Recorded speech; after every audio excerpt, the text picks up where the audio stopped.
and your image should be here. Some more practice here.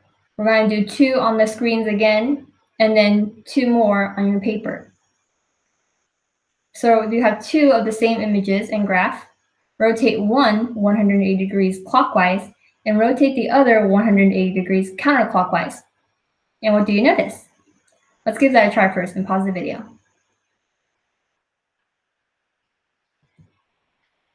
So you should see that they ended up at the same place. Why do you think that is? In the next slide, write down what you think, why it doesn't matter turning 80 degrees clockwise or counterclockwise. And go ahead and pause.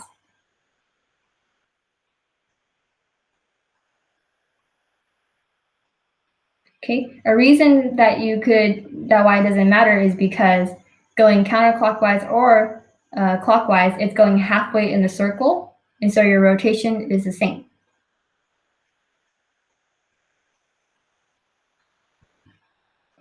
Let's go on to the second one. Rotate one figure 90 degrees clockwise and the other 720 degrees counterclockwise. Sorry, it should be 270 degrees counterclockwise. And what do you notice about those 2? And go ahead and pause.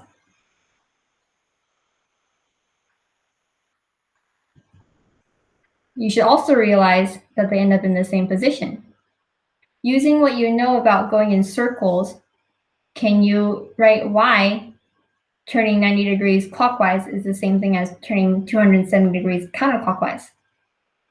And go ahead and write that in the next slide.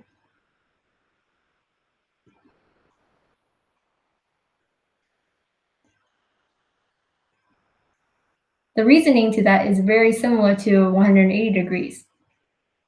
Because a circle, it repeats itself after turning 360. So going backwards or forwards, they correspond.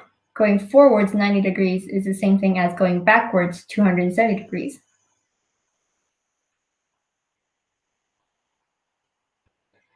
Okay, let's get some practice on paper.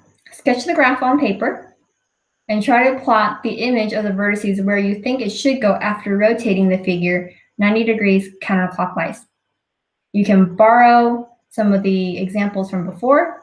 You can also turn your head and change your perspective of seeing the graph. That helps too. Then check your rotation on your paper by doing it on the slide. And go ahead and pause the video.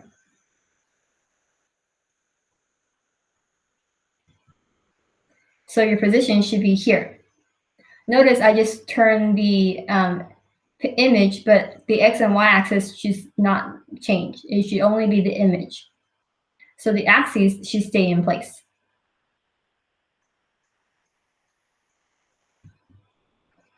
Finally here, sketch this on your paper.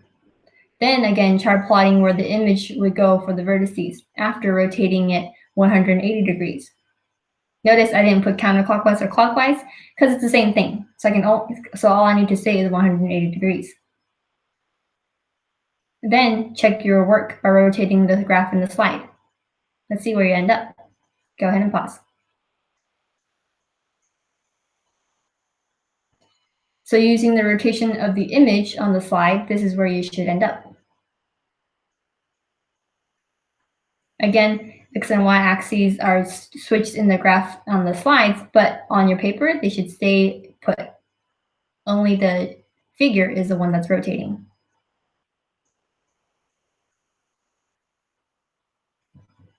Okay, so we now reached our second checkpoint for our EQ2. How do we rotate figures on a graph? And here's a starter for you. To rotate a figure, some words you can use in the word bank are there. And good job today.